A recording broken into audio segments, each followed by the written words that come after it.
Boom, we're live. Hey guys, welcome back to another episode of Chat with the Muskrat. I'm your host, Roger, and hanging out here at the house tonight.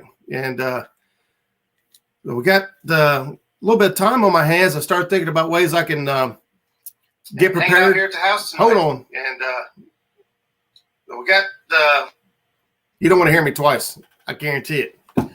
I was just kind of sitting there thinking about things I could do to get ready for my next fishing trip and kind of working through my checklists and restocking some of my gear and tackle. And I thought, man, that's kind of a subject. One of my last lives, I kind of asked for some input on folks would like to see as a topic, and this was one of them. So I don't remember who gave me the idea for the topic, but thank you. And if you guys are interested in these types of, setups to where you guys have a topic in mind that you would like to go over and talk about.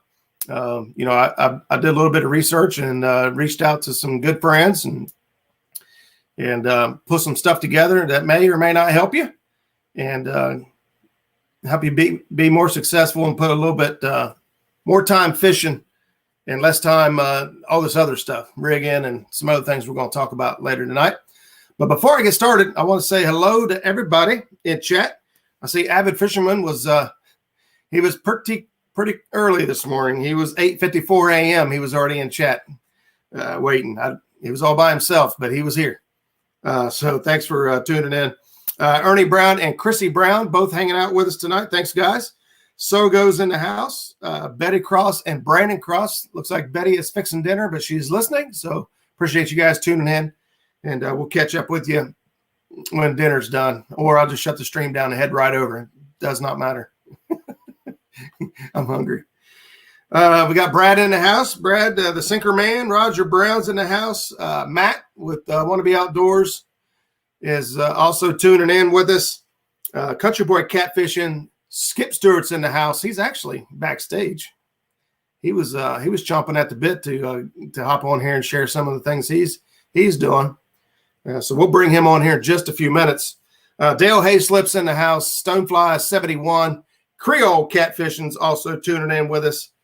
Fishing with the Squirrel. Sunfish Assassin. Fins and Finds is in the house. 351 Cleveland. Your boy Troy. Mike Irvin.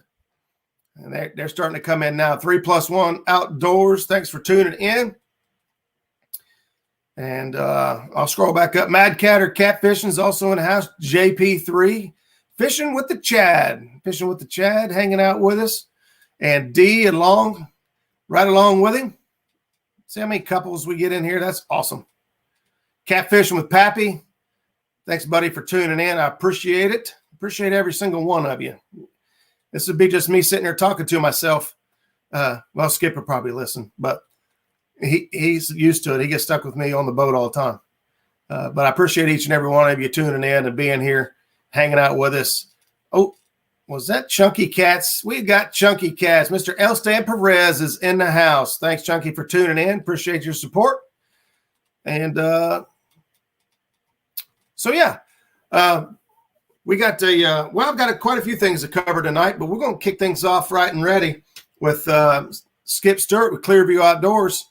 And we're going to talk a little bit about some tips or tricks and techniques that we use to keep ourselves organized and spend more time fishing instead of rigging and doing other things. So Mark Catfish and Crappie's in the house. John Patrick Jr. is in the house. I've seen somebody else there.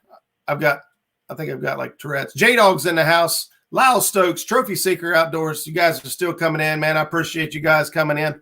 I did pin a link at the very top of the page for anybody else that would like to hop in. I've got some things I'll cover that I use, tools I use to help keep me fishing and stay on the grind. But if anybody else wants to jump in, you're more than welcome. Click the link. When I see you backstage, I'll pull you up. So with no further ado, Clearview Outdoors. Hey, Skip, are you able to turn your phone sideways? Sideways? Yeah. Gives us a that better? Boom. Look at that. Huh? Yeah, there we go. There we go. That better. That does, although Now what? Light? no, your signal, you're a little choppy. Before the show, you was good, but now you're kind of choppy. That figures. You may have to go to the house. Says I got 3 bars. Well, now you're good. Yeah, when I stand it up, I think it gets a better signal. We still got you there. Still I'll let you go ahead, bud. Go ahead and get started, and then if it starts acting crazy, I'll take over with some stuff I got, and you can retreat indoors if you have to. But you look good and sound good. You always look good. Thank you, buddy. All right, what you got for us, bud? I've been giving this a lot of thought when you bring it up. There's a lot of things that we think of and we talk about all the time, and probably fall short of sometimes. Mm-hmm. But I had a big old list, but it's in my notes and I can't see it. So, but I'll try to remember off the top of my head. But the biggest thing that came to my mind, especially like fishing the river and maybe big water, is to know your boat. Know what it can do and what it can't do, and be confident in it. I believe that's going to save you more time if you have that confidence in your boat, and then another thing is the area you're fishing, of course.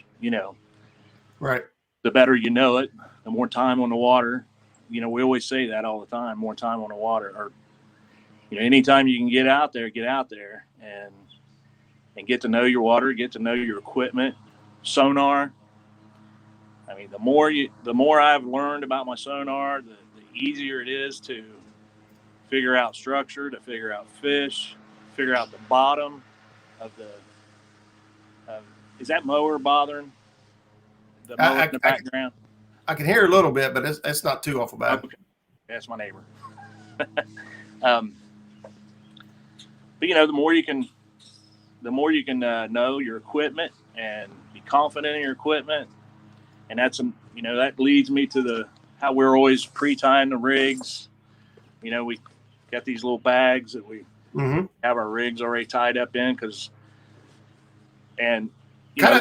ahead and open yours up there, because you do something a little bit more. You do a little bit more detail with yours than I do mine. You go ahead and label yours, and I don't do that.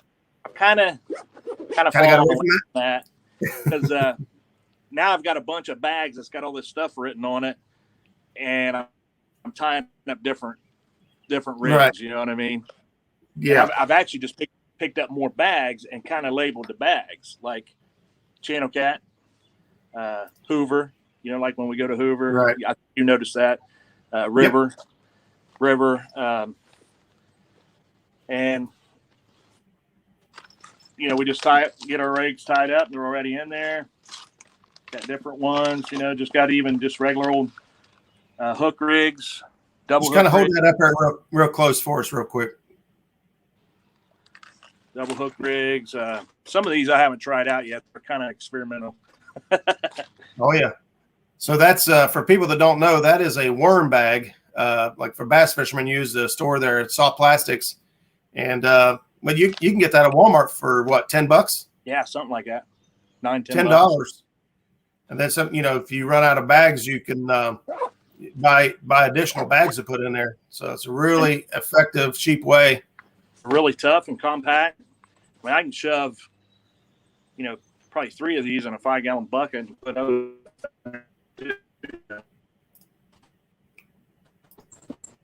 Bag. Wrong way. Oh, my regular bag that has that I can tie up anything that I want,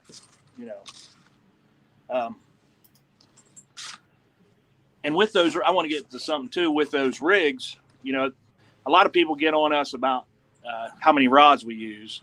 They're always kind of ragging. Oh yeah, we use so many rods, but I like to get different rigs out. If you guys will ever notice, I've usually got a different rig on each rod. And then if I notice I'm getting bite, like a lot of times a double hook rig, it'll really be picking up. So I'll put 2 double hook rigs out, or Demon Dragon, or just the regular Santee with the float, and maybe a line rattle. If I notice that those are really, really working good, then I'll start switching other rods over to them. That's a great point. It's not always about how many baits we can get. How many baits? Of course, we do like getting baits in the water. I won't lie and say that's not a perk, but like you said, sometimes you're just trying to figure the fish out, and sometimes you got to go through several. We only got so many hours on the water in a day, and so you want to capitalize. It's kind of the reason for this subject is you want to kind of capitalize every moment you're on the water, and 30-minute sets. Usually that's what we try to do. Of course, in the winter, sometimes you go a little longer, or if the bite's slow. But, I think the 30-minute sets work great, because usually if you're going to, especially if you mark fish and they're there, if they're going to eat, it's usually in the first 15, 20 minutes. Sometimes only 10 minutes. As soon as you get them baits out there, it don't take them long. If they're going to eat, they'll find them. And I think that saves a huge amount of time on the water. I agree. Yeah. And just makes you, the more you can find the active fish, and then sometimes, you don't find fish. So then you go to structure and you do the same thing. You set up on the structure, give it, at least 20 minutes, maybe 30 minutes, and not getting at least a little nibble or something, move on and find them fish, find them active feeding. TJ says he's never used a double hook rig. Might try them out. I highly recommend it, bud. The double hook rigs, not only do you get to put more bait in the water, you get to kind of, now granted, they're not sticking straight up and down. They're at an angle, but you're still getting a bait, this at this water level, and then, one up higher or whatnot. Exactly. And it's a great rig. It's hard to beat. Another I was thinking about with the boat, if you're fishing from a boat, have it stocked, keep as much in there as you can. Always keep some planer boards in there. Uncle Lou's there. He even customizes them. But, keep your planer boards in there. Keep your dragon sinkers in there. I got a bunch of different styles. All my weights, I keep them in there. I also keep a bucket, because if you guys have watched us, we're always fishing with each other. Sometimes I'm fishing with Zach. And that's another thing, too. When you're with someone else, get to know their boat. Don't put it all on them, the whole load on them. Work together as a team, and you'll move faster. You'll be able to cover more water. The better you can work together, I believe, the more. Well, that's kind of something that all three of us have done unknowingly, but it's good to put out there that when you do fish with somebody on a regular basis or every now and then, one of the things that really help us is kind of know what each other's responsibility is. Yeah. I'm going to unhook the straps. I'm going to make sure, the front's unhooked. Skip's going to make sure the plug's in. Maybe. But kind of knowing, don't be jinxing me. Yeah. Kind of knowing what each other's expectations are, and don't be afraid to say them. Say, hey, I'll take care of this and this, and you'll take care of that and that. And there won't be any of this pulling out of the parking lot and like, hey, did you put the straps on? It's like, no, did you? Well, I thought you were doing it. Well, I thought you were doing it. That's kind of reverse of, after the fact of being out on the water. After the fact of being out on the water, but Kevin says, Skip, you had one job. The plug. And I'm the net. I was trying to get the units hooked up, and I forgot my plug before. Yeah. You got something else there for us? Yeah, this is that other bag I was talking about that's got, all my individual gear. I've got Of course, quick clips, love them. That's something that can save you, especially with these pre-tied rigs. I mean, you break your line, you tie on another clip, you put your sinker slide on, your bead, or I like to use the rubber stoppers myself. Put the quick clip on, snap your new rig, and put a sinker on it. You're back in the water. You know. If you guys aren't familiar with what he's talking about here on these quick clips, this is what we're talking about. Yeah. You know, in a way, it just looks like a paper clip. But the way I rig every one of my rods, I think Skip's starting to do this too now. My main line comes down, and I'll run a sinker slide, a bead, and then this. Yep. And every rig is set up that way. So every that rod. if I want a sinker slide, I can use it. If I want to clip to this and use like I've got one set up here. I brought this in. Actually, I just tied this for tomorrow fishing. But you know, I could clip that right on this 3-way rig. You know, and it saves up. These right here will save a whole bunch of time by themselves. Yep. Just alone, if you tie these on your main line and leave it on there, that clip alone will save you a bunch of time. If you bring your rig in and your leader has gotten chewed up, I mean, we're fishing flatheads right now. All right, that's our target tomorrow. Skip and I are heading out, and we're going to be fishing flatheads. So one of the techniques, as you guys can see here, I'm using a 3-way rig. My leader line comes in. It's going to go into my main line here. And then I've got a dropper that's going to come down off of that 17-pound test. And I'm going to throw that right into the junk. And if I get, you know, if something gets hung up, hopefully it's that weight, and that weight will pop off, and I'll bring the rest of my gear out of there. But that quick clip right there makes a world of difference when you decide to switch rigs out. You decide, hey, you know, Skip's tearing them up on the Kentucky rig. I need a couple more Kentucky rigs out. You know, I could pop these off and pop something else back on and be right back out there. Exactly. And I keep all my chain swivels, line rattles, sinker slides. So I can, and you know, say you got a certain rig that's really tearing them up, but you don't have no more made. Then you can make one up, you know, and add it to a different rod or something. And this is a great bag. I mean, you can keep the pre-rigs right in it. I've got some, and then I've got floats, you know, everything you'd need, demon dragons, hooks, even got my lightning bugs if we ever get to fishing some nights. I'm ready right now. The flatheads turn on for us tomorrow. We might not go home till daylight. Also, a bobber, you know, have one around, have one on your boat, have one on your gear. You never know when it might come in handy, you know. Be prepared. That's what I say. Sometimes you feel like you're overkilling the gear, but it's better to have it than not to have it. Yeah, I'm guilty of that. So one of the things I like to do is, you know, and I'm sure lots of people do, is use their Muskrat Adventures Plano boxes. You know, they've all got. There's 100 different sizes and variables, but I can give you a tip, especially if you're, you know, I'm sure kayakers already know all this, and I'm not teaching anybody anything, but even bank fishermen, they make these boxes in so many different sizes. They also make them in different thicknesses. And so if you look at this box, almost everything in this box, as you can see, is laying right on the bottom. I'm only using half of the depth of this box.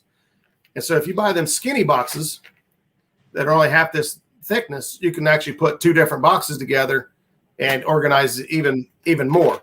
So my tip is always to go with the smaller boxes, because you can put more boxes in a bag. Myself, Skip knows I carry a backpack. That's what I like to use. I like to cram everything in my backpack.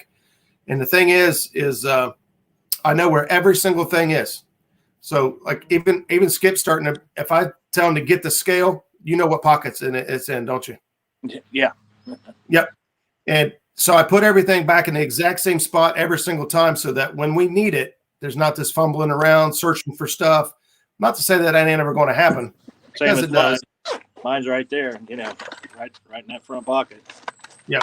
You know. So, you know, being organized is going to help so much. So those bags right there, like the worm bags Skip showed off, You know, these boxes here, like I said, you know, they come in all kinds of shapes and sizes.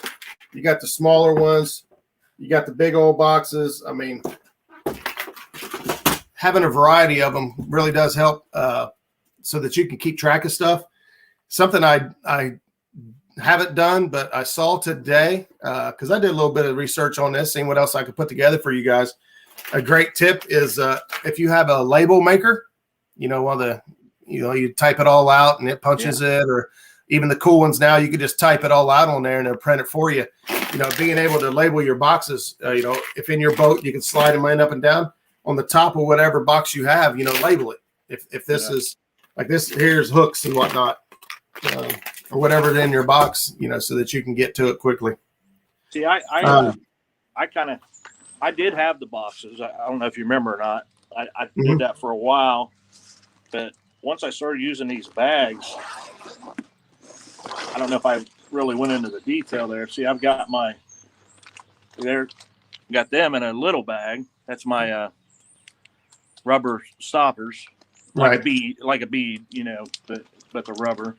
Then I got my quick clips, you know, keep them all like that. And I know right where they're at. They all have their own little place. You know, same with swivels. Got different swivels, chain swivel, regular swivel, three-way swivel. And then down, you know, this pocket here is all my sinker slides. It's got different sinker slides in it. Now you're just showing off.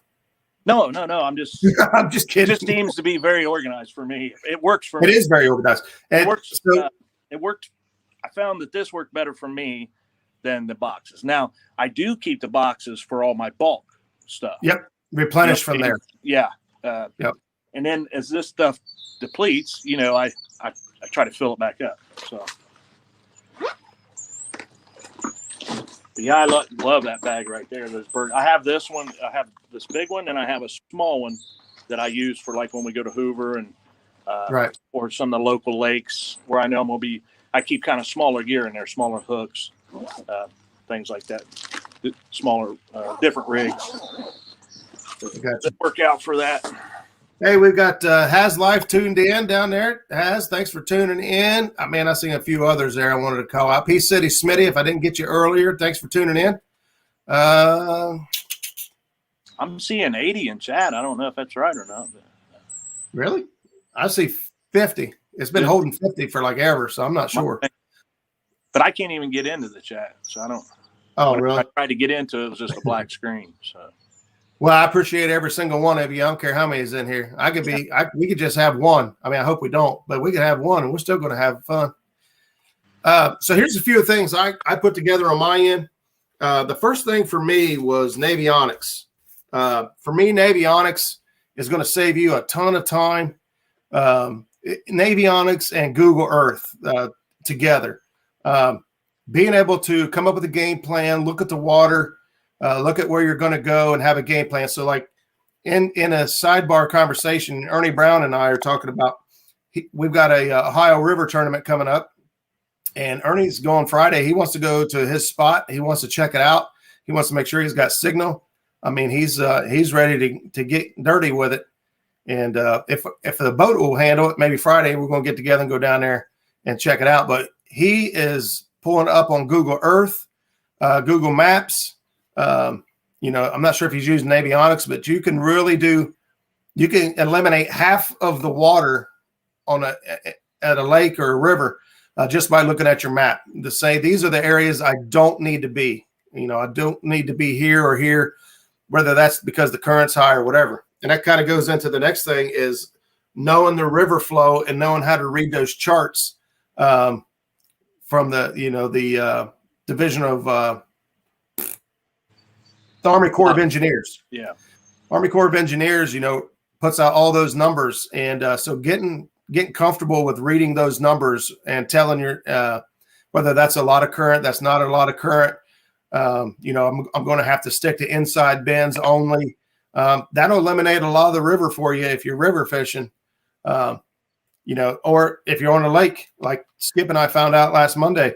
We went to a reservoir that has no current, and we got a massive amount of rain. Well, all of a sudden, a small little creek that feeds into the north end of this lake turned into a small river.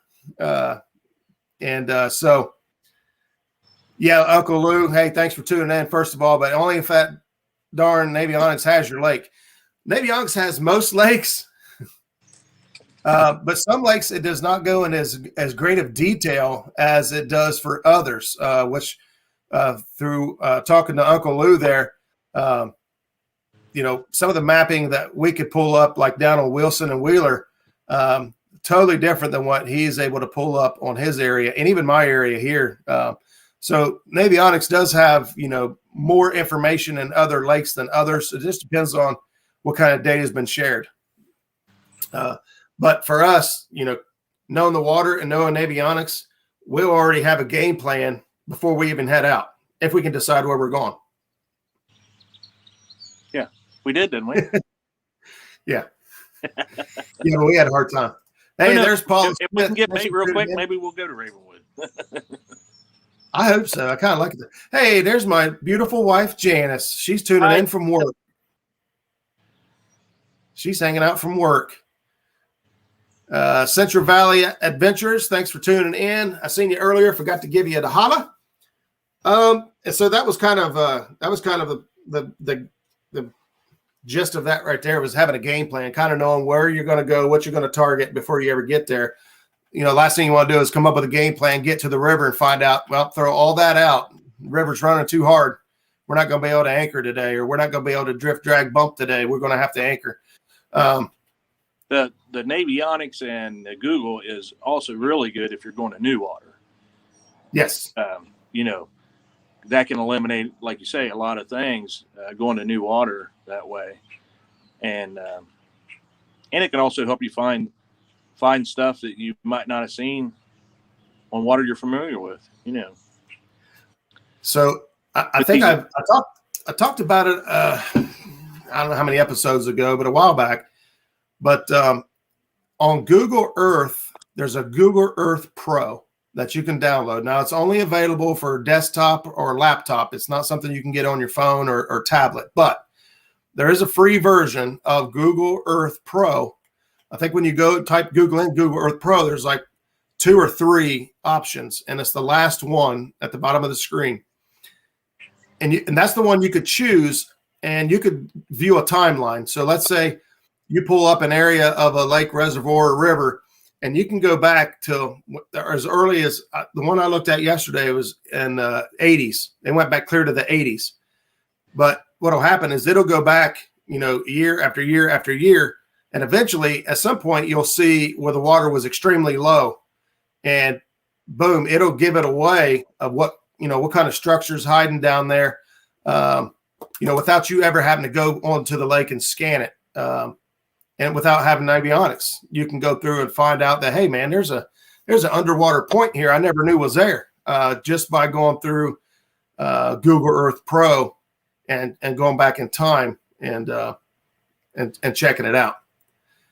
The corporate engineer one, that's a really good one, and I fail on that one all the time. You and Zach are really good about it, but and I kind of just rely on you guys. But I have it saved.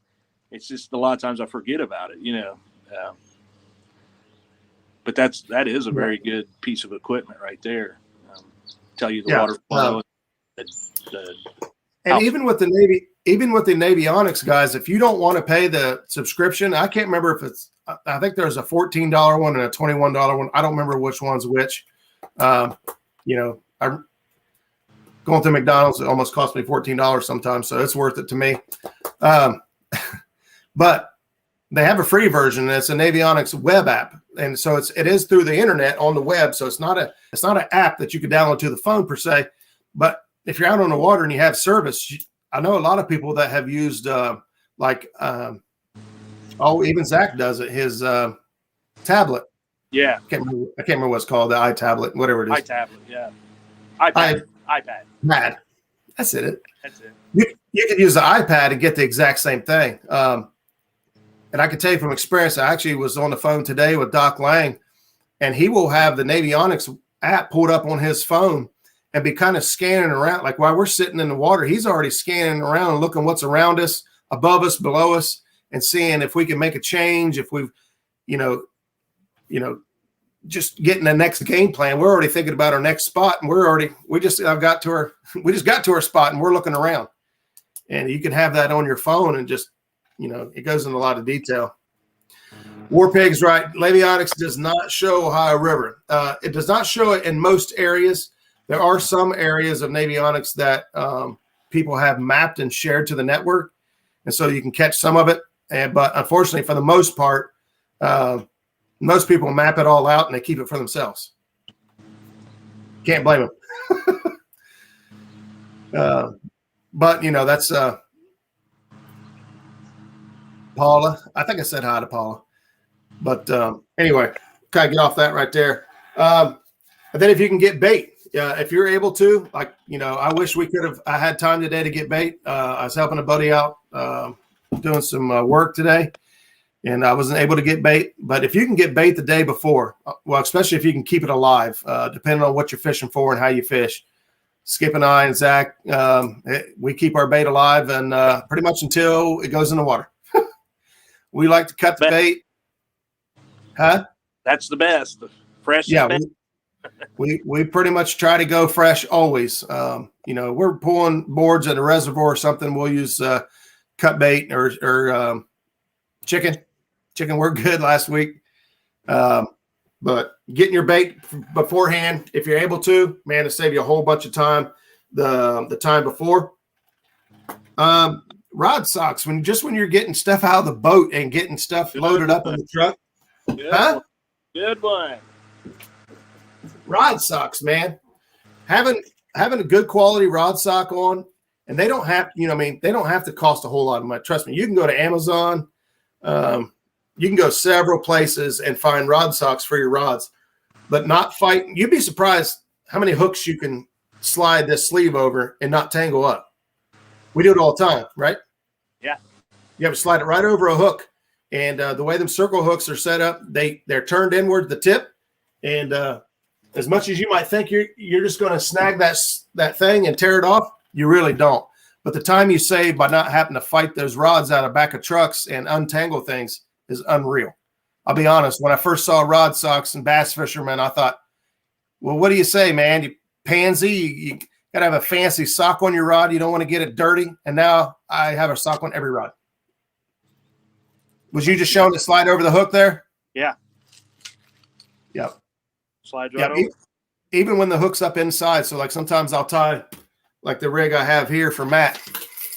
Want to be outdoors. Here's the rig he's asked me about, which is a hook. It comes down to a dropper hook, just like a Kentucky rig.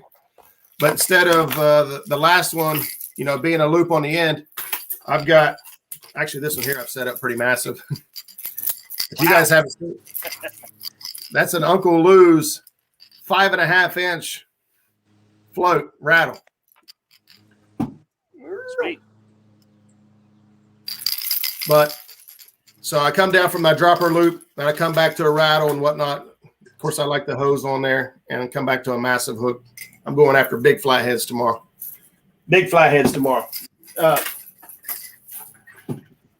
So rod socks make big difference, especially in the bed of my truck with how many poles I have in there. Justin, thanks for tuning in, first of all. Second of all, that dude has a ton of rods in the back of his truck, and he actually has a very cool way of storing them. I'd never seen it before, and I think a couple other folks have caught on to it after he showed them. And what he does is he puts ratchet straps across the top of his truck, and he's got a tonneau cover. So what happens is he could slide his rods at the very top underneath the tonneau cover, but not laying in the bed of the truck. And it'll slide all the way back and his reels will just hang down. So he still has all the bed of his truck to use for storage and use for other things, but his rods are suspended above everything else. And because he uses rod socks, they slide right in and slide right out, and not a hot tangled mess. That's awesome.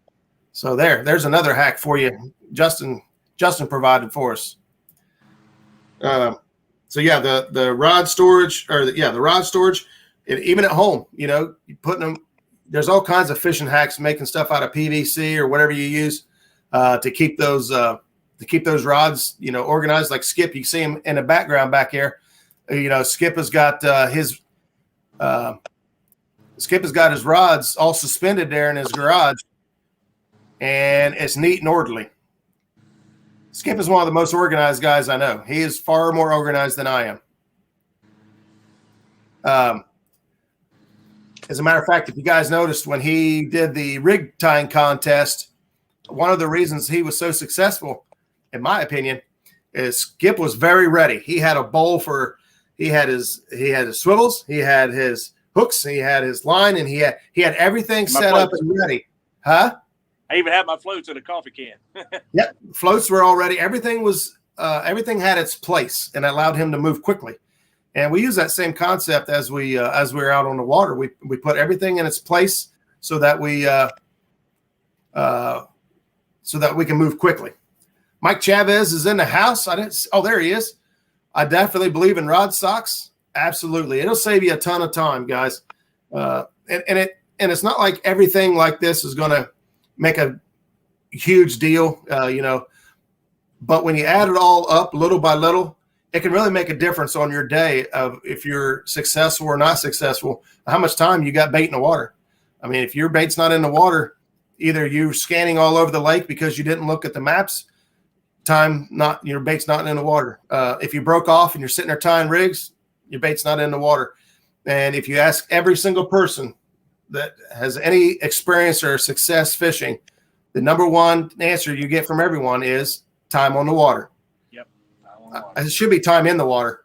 You can be on the water all you want, but you got to get your bait in the water.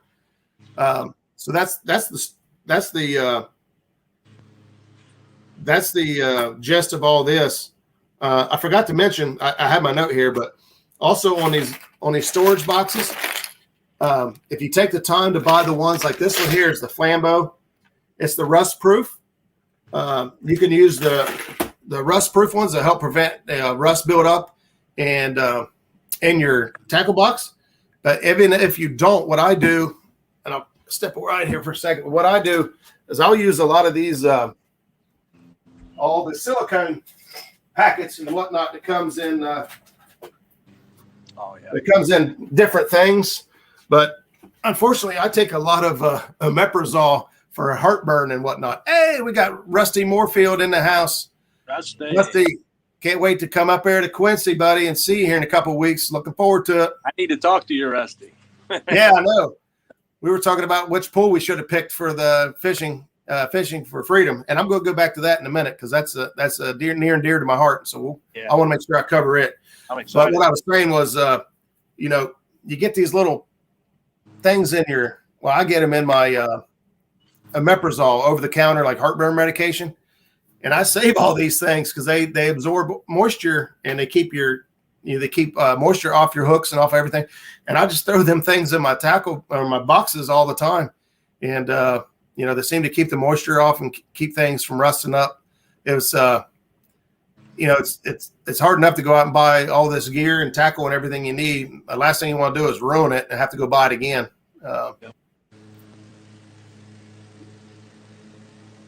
There we go. Green Machine says he's going to try spending more time on the water and less time in the water.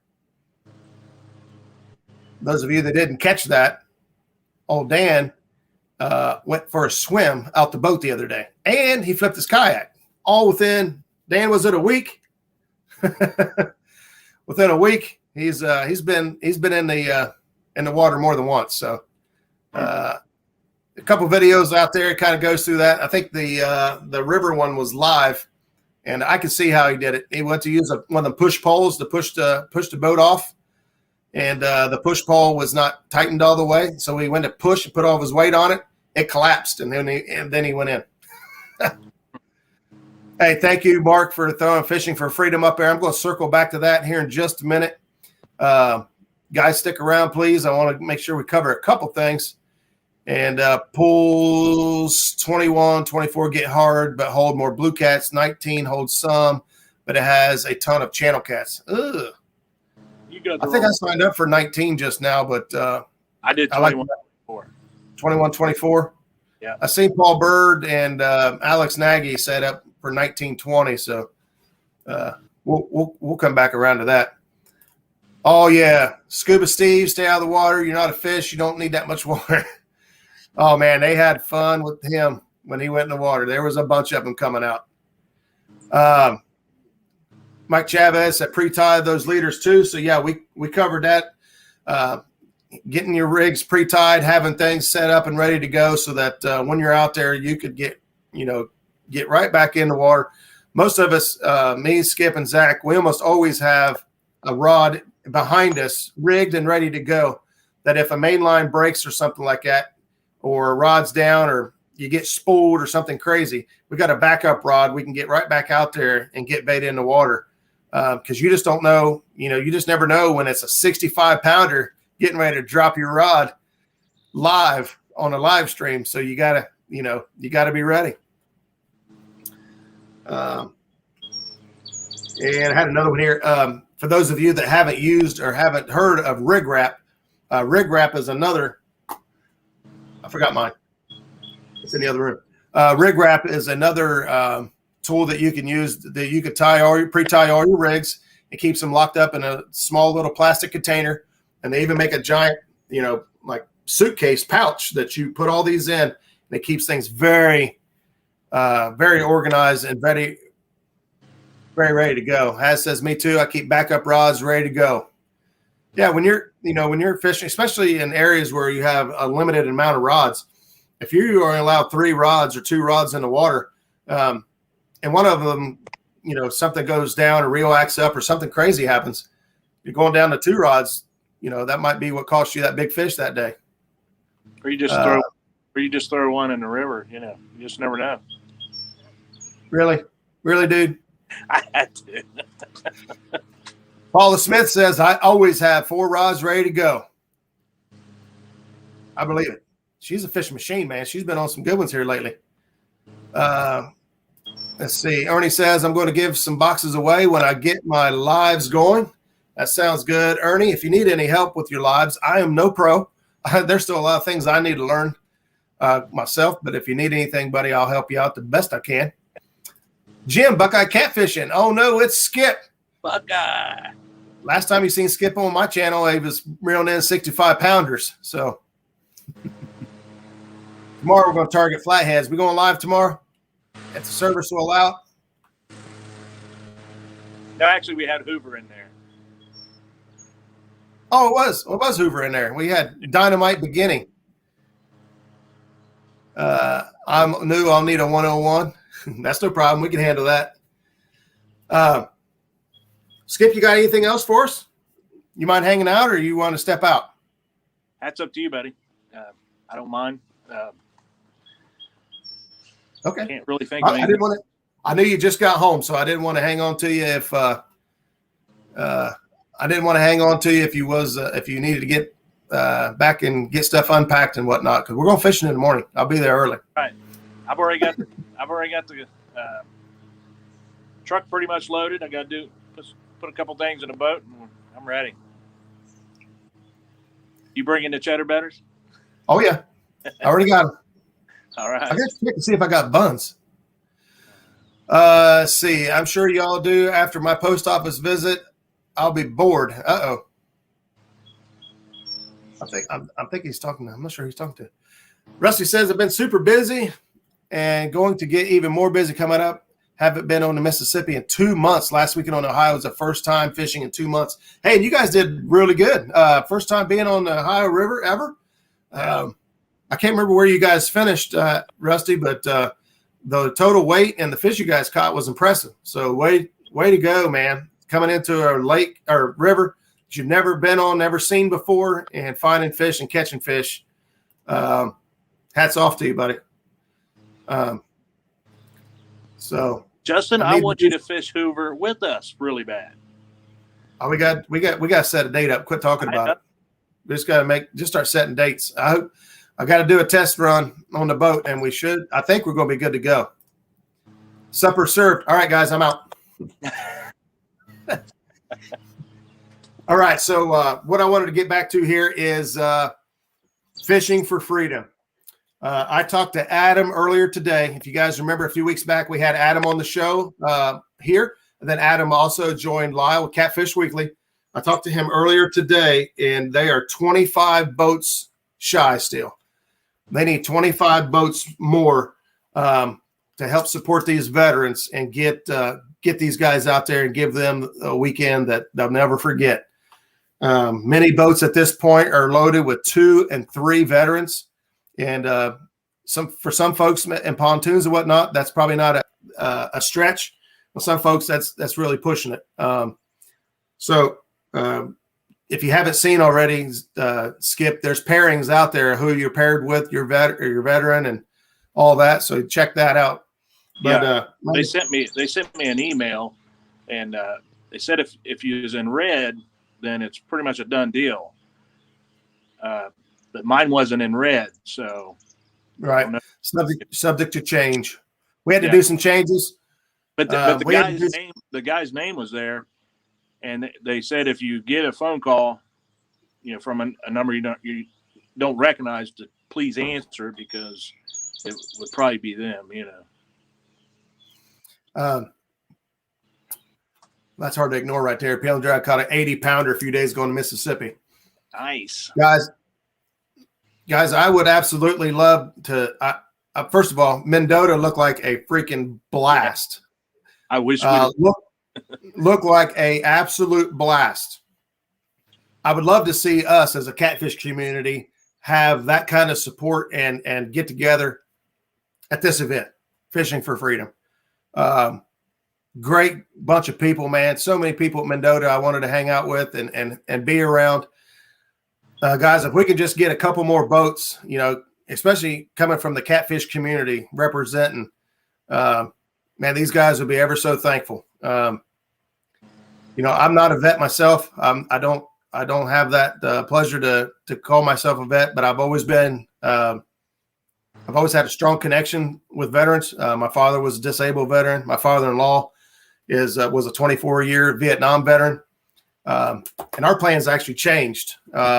He is not going to make it this year to the Fishing for Freedom. So I had to call them today and change my preferences and get another warrior on my boat because he's not going to make it. And so we're going to end up fishing catfish this year, which I've never fished catfish out there. We normally fish crappie because that's what he likes to fish. And then if they give us veterans that like to fish crappie too, then we go out crappie fishing. And so this will be my first year hitting it as a catfisherman, and I'm super excited. But guys, I know you heard Lyle talk about it last night, and I'm not trying to put any shame on you. If you can't do it, you can't do it. But if you have a chance at all, these guys will put you in a hotel room, Friday night and Saturday night. They'll feed you Friday night, Saturday morning, Saturday afternoon, Saturday night, and I think they even do breakfast Sunday morning before the tournament. And it's just a great event. You will never regret doing this. So if we can get just a couple more, I promised Adam I would put it out here tonight and see if we can't get one more boat. And it's up to you guys. If you can't, it is. They pay for that stuff, but it is expensive to drag a boat all the way out there. I'm pulling the Muskrat. We got a convoy going. Skip's pulling the Beulah Bug. Zach is pulling the Sweet Poo. And instead of all three of us going out together in one boat, all three of us are going out in all separate boats to take as many veterans out as we can. And it's not an easy task. It's not going to be cheap on gas. I'm not going to lie and say that it's going to be easy. My wife's not going to be going now. Actually, I'm going to be going with Herb Everhart. And so it's going to help a little bit. It's going to split the gas money up and the hotel. Because we're going to go a day early and stay a day late. We're going to go up a day early and stay a day later. And we're just going to relax and have some fun. Sharing information is not for the boaters. It's for the warriors that help, that the event is set up for. That's how us catfishermen have done it every year. Yep. Awesome. Yep. That's right. It's for the warriors. And Rusty is a warrior as well. And he still he takes his boat, and him and his dad take their boat up there and go and have a good time. Bill, I will get you that information. Mark has posted the link here, Fishing for Freedom, and I can kind of talk you through it, or if you're interested in it, buddy, I'll get you set up. J Dog says 8 hours. Yep, that's about what it is for us. I believe it's 7 and some change. But by the time you stop for fuel and food and all that stuff, it's going to be about an 8-hour trip, is what I plan on. But there's going to be so many good people out there, doing this event. It's unreal how good of care they take care of these veterans out there. I don't know where all the money comes from. It's well organized. It's very well put together, and you have a good time. It's like a paid vacation for the weekend, man. They put you in a hotel, they feed you. You got the fuel expense, but outside of that, you're still doing good. So think about it. If you guys are able to. Oh, Whiskers and Stripes, we're thinking about it. If it's all in your heart to do it, when it's all said and done, you actually feel guilty that you enjoyed it as much as you did. At least I do. I won't speak for everyone, but me, I feel so proud and so honored to be a part of it that I actually feel honored to even be part of it, and let alone how the Warriors feel going through this. It's awesome. There's some really, really cool veterans out there that are in this event. Let's see, Dance Creation, no charge for the event. It's all donated and free. That's right. You do not have to pay for the tournament. You don't have to pay to get in. You don't have to pay for, if you live more than an hour away, they put you in a hotel. Man, they give you like cases of water. They've hooked the people up. We've had them give us bait. We had them show up with buckets of minnows because we were crappie fishing, and it's unreal. These guys are amazing out there. It's all volunteer work. Nobody gets paid for nothing. There's nobody on payroll. Nobody's, it's really good deal. All nonprofit. Yeah. All nonprofit. I have a young boy that's 11, has cancer. He is starting to lose his hair. By his mother said he would love to go get fishing hats of anything fishing. You can contact me on Messenger. Boom. Thank you, Paula Smith, for sharing that. Anybody that's interested in helping out there, let's make that little boy's day and days and nights as happy as he can, and show him the support the catfish community has, because you guys are absolutely awesome. All right, so I'm gonna skip forward because the Quincy, Illinois thing, man, I could probably spend another hour talking about it, because I'm passionate. I truly enjoy it, and I can't wait. Last weekend we had a fishing tournament up at Sandusky Bay, and I'm surprised he's not in here. Minnow Dunkers is usually in chat with us, but he's not in here tonight. And so I just want to announce that Minnow Dunkers, Tommy Long, took second place up in Sandusky Bay last weekend with a ton of boats running Sandusky Bay. They got a nice little paycheck out of it. And so I wanted to say congratulations to Minnow Dunkers. And if you guys see him maybe next week in chat, or you know him, give Tommy Long a shout out, and congratulations to him. So that was fantastic as well. Boom. I think I've only got, let me look here real quick. I've got 3 spots left for the Catfish for Kids tournament. And that's it. I won't be able to add any more days. I'm booked up. So I've got 3 more spots for Catfishing for Kids. And so we'll just kind of run through it here real quick. Mike Greenwell's in the house. Thanks for tuning in, brother. Catfish for Kids. Let's see. Where's my paper at here? Day 1, Bryce Jacobs, Jason Burton, Blake and Gabriel Dufour, Caitlin Dunnigan, Douglas and Bubba Ferguson, Gina Reyes, Lauren Murillo, Macy, Kaylin and Kensley. I think that's Brad Coddles. That's all day 1. Day 1 is full. Day 2, Gabby Goose. Gabby Goose, you guys remember Gabby in chat here. She's also going to be tuning in, and hanging out with us. Mikey with his Mike Kaufman's girlfriend's son. Skip's got some grandkids coming along. Haley and Lily. Yeah. We also got Maddie May and Ray Smith. You guys know them as Little and Tiny Smiths, Little Smiths. And then I got another one from, actually, that might be a cancellation. Richardson, I think, because of the date, he might not be able to make that one. I think he was able to make the first day, but not the second day. So right now I've got 3, maybe 4 spots left for the tournament. And so I just want to say, first of all, thank you guys so much for the support. And thank you guys for, jumping in and helping out. I have received quite a bit of support already. Hey, J-Dog, thanks for pointing that out. Great. Now you're going to remind somebody. We've had a lot of support, folks wanting to do to help out with the kids tournament. And so far, Dan's Creation, he's going to do an artwork of some sort of a big hook. I kind of like the hooked on fishing theme. We also possibly got a rod coming in. I got to get the details on that. Don't want to put that out there until we know for sure we got one. J-Dog's in the house. He's donated a Catfish Pro reel. Looks like we got some tackle coming in, I'm sure. And then Uncle Jeep also jumped in and sent 6 Amazon gift cards. 6 Amazon gift cards coming in for these kids. We kind of talked about whether we should do like a Bass Pro card or this, that, and the other. And we just felt that an Amazon card, man, the kids can go online and get something, and it may or may not be fishing, but hopefully it reminds them that the day they spent fishing. Man, I'm getting so much cool feedback of folks telling me that the kids are telling the guys at school they're going to be on TV, which this is my platform is not blown away, but yeah, my granddaughters, I told them about it, and they said it's going to be live. They start getting all giddy and everything. You mean people are going to see us? Like, yeah, we'll be live.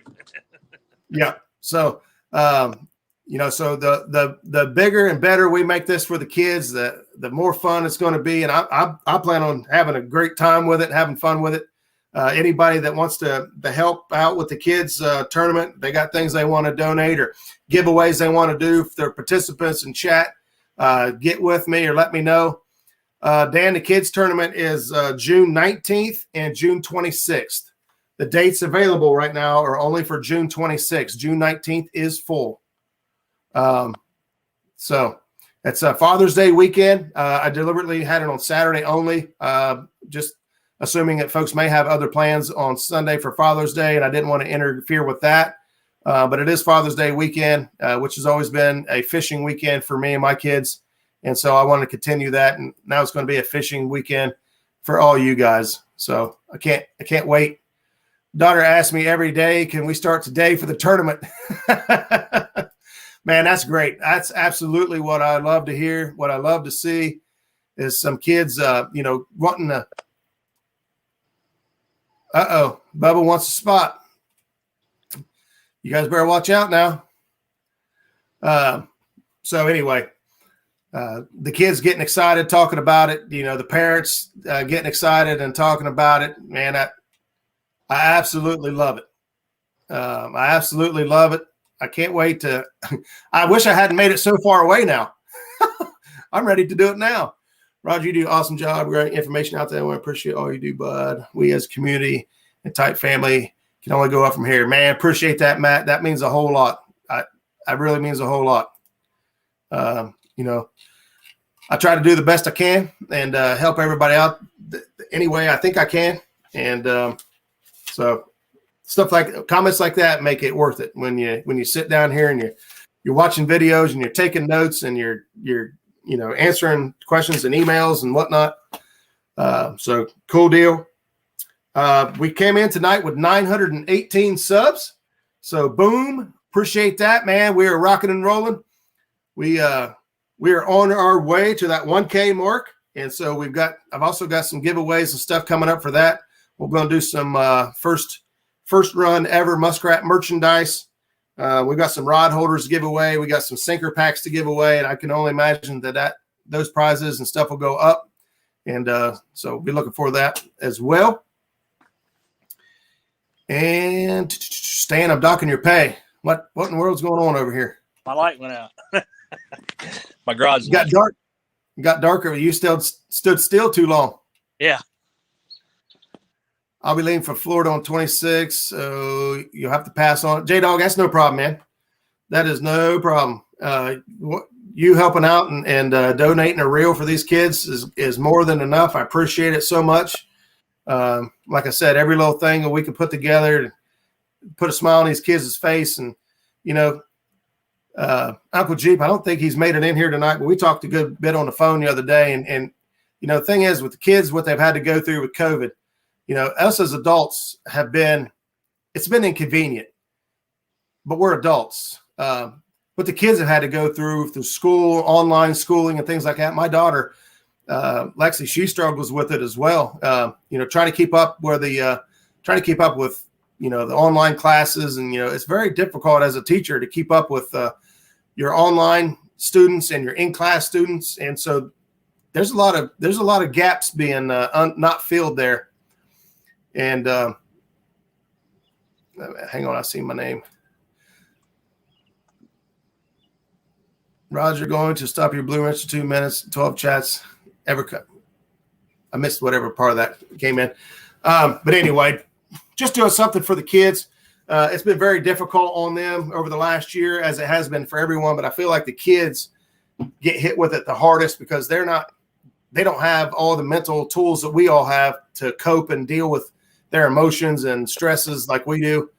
And so I think it's going to be super cool, super fun. And just to be a part of it, I'm honored. And I can already tell you it's going to end up being an annual thing. I've already got people wanting to set it up for next year, not be able to make a couple of these dates. And but we are trying to make sure I don't have any, pray for me, guys. I'm staying losing weight, try to eat today. Can't. Paula, girl, you better, Paula, I'm going to call you tomorrow. I'm going to call you tomorrow. Uncle Jeep's in the house. His ears must have been burning. We were just talking about you, buddy. Talk about the kids tournament. Talk about your generosity helping out with the kids stuff, and also the cool conversation we had about the kids and whatnot a couple of days ago. So appreciate that. Anybody else got any questions or comments? The link is still up there if anybody wants to jump in real quick. We'll probably wrap things up here in just a moment. But if I don't see anything else come in real quick, 16 hours for me, won't be making it, but I'm a vet. First of all, Mike Chavez, thank you for your service. Every level of service, no matter how far and up or down the ladder you are, every single person is as important as the rest. It's one of the things I really, not you in particular, Mike, but in general, you hear a lot of folks say, well, I only did this or I only did that. Man, it takes a team to make that all happen. And, if anybody fell short of the team, it affects the entire team. So no matter what, if you're in the service, first of all, hats off. Thank you very much. Appreciate your service. No matter what you did, you made it happen. You were part of the team. So there you go. All vets, thank you. Appreciate that. Indeed. All right, kids. Fat kids need to eat. I'll get with you guys later. Roger, stay beautiful, young man. I know he ain't talking to me. Yeah, you definitely beautiful. You said I was good looking, didn't you? Well, I mean, shoe fits. There you go. Has Life is dropping this sweet doggy. I can't do it as good as him, but that's all right. Guys, we're going to get out of here. We're going to get things wrapped up. What do you do for anchors and rope on a boat? Any good tips? We use a bucket. Oh, Brad. Brad. Maybe he's talking about the rope for the rope. What do you do for anchors and rope? Anchors and rope. I use hurricane anchors. There's a million anchors out there. It's kind of like rods. You go through personal preferences. I've seen a lot of anchors. Thanks, Sogo. I'll check that here in just a bit. I've used a lot of different anchors, and I love hurricane anchors. And Dan says, scroll up to my comment. Sorry, guys, if I'm missing stuff. Dan says, Jeremy, I've decided for the hot dog tournament, I'm going to make golden wiener trophy that everyone can compete for. Oh, boy. The golden glizzy. We'll say glizzy, not wiener. Hey, Roger, Skip, give me a holler. I'm ready to go when you all are. No, you're not. Justin works harder than an ugly stripper. Yeah, he does. He's working all the time. That may not have been the greatest analogy, but for storage. I got you. Brad wants to know what we're using for storage. Skip, you want to tell him kind of what you're doing for yours? I use a milk crate. I wrap my rope up down the bottom milk crate, turn the weight, set it right on top. I use a milk crate. Go ahead. I used to use the milk crate, but in my boat, there's a little door up front that used to be for the foot pedal that came with the boat. But, of course, I upgraded it, and my Altera foot pedal wouldn't fit in it. So it was just like real shallow little storage compartment. So I actually cut the bottom out of it, which opened it up into my big rod locker that's in the center of mine, but it's up at the front of it. So I just keep all my rope right there now. It keeps it out of the way. And plus you don't have the milk crate laying around, you know. Looky here. Who we got? What's up, fellas? Oh, we're at the boat. Well, I saw we had a question in chat about anchor rope storage. I figured why not come under my carport and show an option. Let me see if I can get you. Hang on. Big anchor rope bags. Well, first, that's my big old nasty Bruce style anchor that I use in the river. I got my big long piece of chain on it. But the whole point to the system, I'm gonna try to get this undone with one hand. Y'all bear with me here. I don't have my tripod or nothing. But this is one of these anchor rope bags. And in this bag, see, it clips at the top right here, and it stores all your rope inside the bag. And in here, I have 300 feet of half-inch nylon rope. But the best is this cleat right here. This cleat allows you to tie the rope inside the cleat and dog it off. And what I do, I take this bag and I clip it to my anchor buoy, and I can throw the whole thing overboard and get off of my anchor quickly if I need to. And all I'll do when I come back, I'll pick up my ball, pick up my bag, hook it back in my cleat up front, and we're right back on anchor where we were to begin with. This one right here is the Anchor Caddy, made in USA. I think it's about, I don't know, 60, 70 bucks, something like that. But I have the large bag, and not by much, but it holds 300 feet of half-inch rope. I've got one on the front, and I also have one on the back with another anchor if I need a double anchor. How difficult is that to get back in the bag? Because if it's like anything else, I'll never get it back in the bag. No, it's not at all. In fact, the biggest piece of advice I can give somebody, when you're putting the rope back in the bag, do not try to roll it up neatly and put it back in the bag.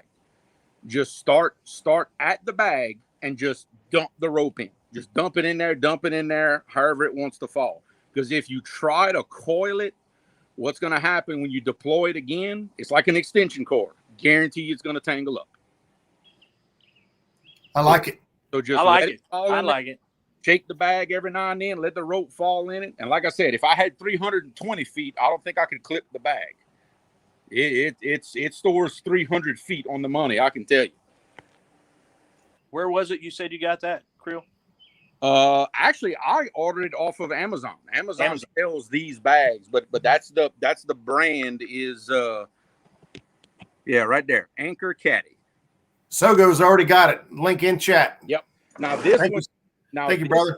This particular, they do make other bags that actually have the flotation in the bottom of the bag, and you don't have to put an anchor ball on it like I do.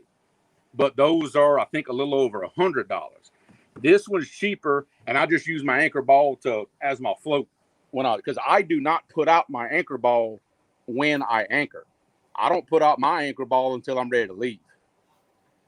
Because in that fast current we fish in, I use more steel ring like this. And what happens, it pushes my ball up under the bow of my boat in that heavy current. So I just wait and put it out when I'm done.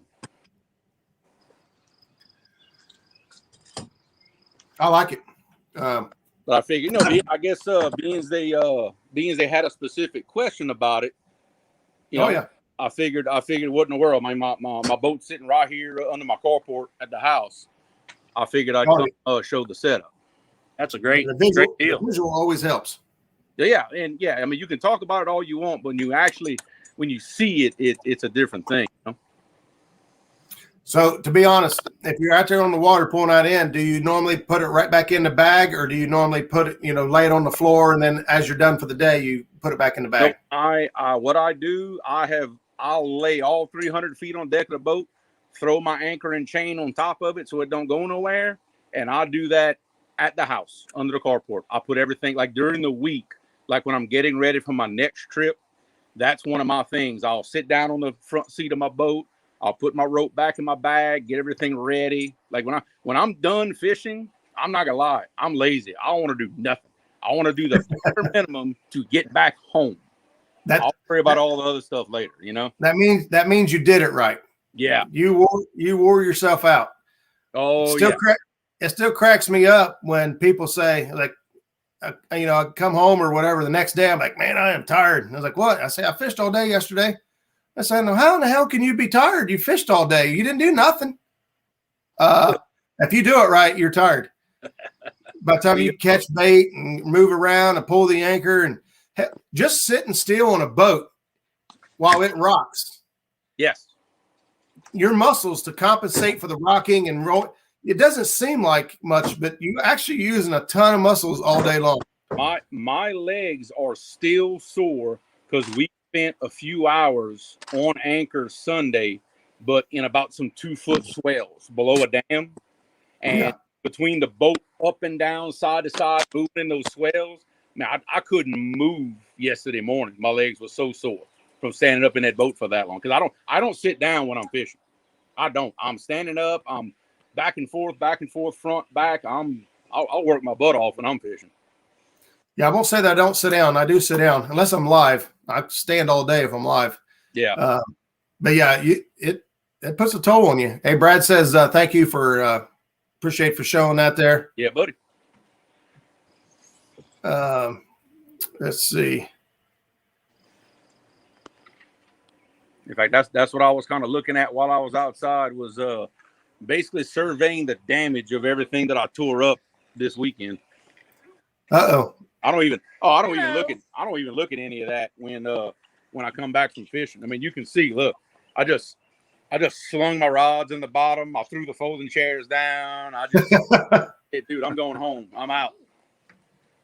And I just kind of look at everything. And to those guys who want to run in the river a lot and think they can get away with an aluminum prop, look at that right there. Look how ate up that prop is on that motor already. Yep. That's all chewed up on the edge. See how chewed up that edge is? Yep. If you go run the rivers, get you a stainless prop. I'm fixing to go buy one probably next week. So took me a favor and took me 2 years and about 4 props to figure that out. Yeah. I had some of those old river rats around here tell me that get a stainless prop. Well, I didn't listen. I got the aluminum, and here we are. Yep. Now I'm gonna put a different pitch anyway, so I'm gonna kind of do a little upgrade while I'm at it, but it's gonna be stainless. What is that, a Mercury you got on that? Yeah. It's the Mercury Bigfoot 115 4-stroke. 115. Yeah, that's what I got too. I tell you, I went to that.